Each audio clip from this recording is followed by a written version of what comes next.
All right, today we're doing something a little different. Think of it as an intellectual salvage mission. We're going to unearth this really challenging, kind of suppressed parable, a story that was basically deemed too inconvenient, It flips a famous narrative completely on its head and forces us to look at certainty in a new and honestly pretty unsettling way. So, let's start digging. We're kicking things off with this quote because it just gets right to the heart of what we're talking about today. It's such a powerful idea, right? That meaning isn't found in being safe, but in the struggle itself. That's going to be the wire that we're walking for the next few minutes. So, to really get a handle on the story that was buried, we first have to go back and revisit the one we think we know.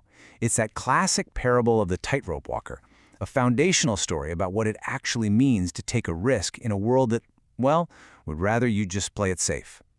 So let's set the scene. You've got this bustling marketplace. It's loud, it's chaotic, full of easy distractions.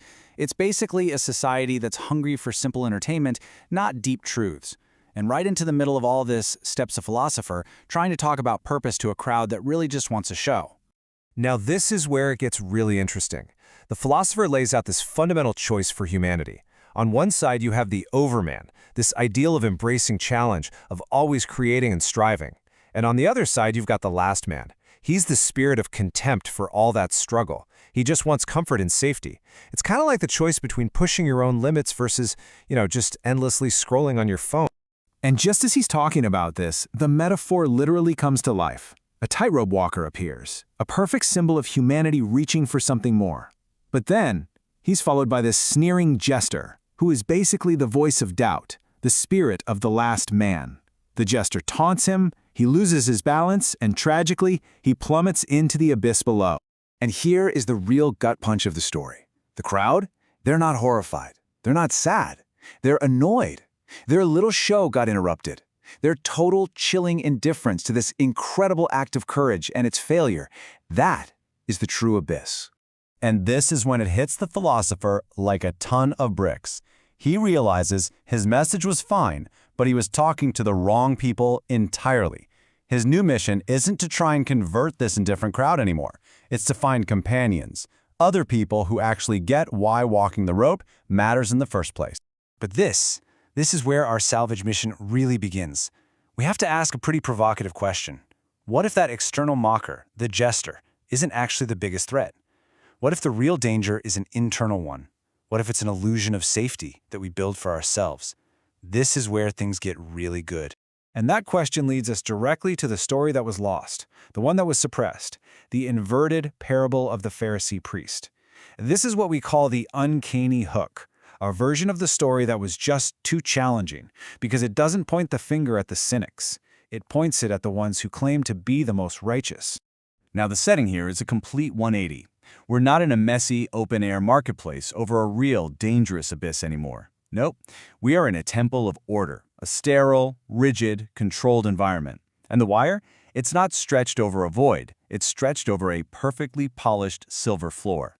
So our new protagonist is the high priest, the Pharisee. He's not a striver, he's more of an internal architect of this perfect gilded cage made out of rules and laws. His entire philosophy is play it safe, follow the law. His goal isn't to master risk, it's to put on a show that proves risk itself is just an illusion. Okay, so now we get to the truly terrifying heart of this whole inverted parable, that polished silver floor. Because it's not just a floor, it's a mirror, and what it reflects is the central horror of this lost story. So as the priest steps out onto the wire, there's no jester, there's no one there to mock him. The antagonist he comes face to face with is the one staring right back up at him from that gleaming surface. It's himself. And this is that uncanny hook. The reflection in the mirror, it doesn't show a hero moving toward some higher purpose. It shows him the cold, hard truth. He's just a man, tethered to his own shadow, trapped, going around in a perfect, meaningless circle that he himself created. His progress was a total illusion. In that one moment, the Pharisee doesn't fall into a physical abyss. He falls into something so much worse, a void reframed. It's this sudden, soul-crushing realization that his entire system, all his rigid laws and absolute certainties, were nothing more than a fragile little rope stretched over a terrifying meaninglessness he desperately tried to polish over and hide. So, how do we fit these two stories together? I mean, they seem like polar opposites, right? But what's so wild is that they both lead to the exact same, really powerful conclusion about who we should be looking for on our own journeys. Let's just break this down side by side. You have the tightrope walker, facing a real abyss and a real mocker, trying to master risk. Then you have the Pharisee, facing an internal void in his own reflection, trying to deny risk. But just look at that last row. In both stories, the tragedy is the reaction of the crowd. And that is the crucial link. It didn't matter if it was a hero falling from the sky or a hypocrite's certainty shattering on the floor. The crowd reacted the exact same way, with annoyance. They were mad because both walkers, in their own unique ways, revealed an uncomfortable truth and disturbed their comfortable worldview. And this explains exactly why the Pharisee story was buried, why it was lost to history. It's a dangerous idea. It suggests that the people who build the most rigid, absolute systems of truth are often the ones who are the most deeply terrified of the meaninglessness they're trying to hide from. So, who are the real companions the philosopher was looking for? Well, they're not the blind followers of the Pharisees' law, and they are definitely not the indifferent members of the crowd. They're the seekers.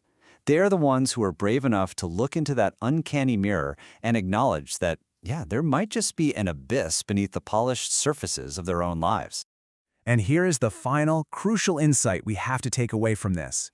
Both of them, the courageous tightrope walker and the terrified priest, are just living symbols of the same human struggle. The point isn't to praise one and judge the other. It's to recognize that they are both grappling with the very same abyss, just in their own ways. Which, of course, leaves us with one last pretty provocative question. This story turns that mirror away from the Pharisee and points it directly at us. It forces every one of us to ask, what comfortable certainties, what polished floors have we built in our own lives? And what abyss might be lying just underneath the surface?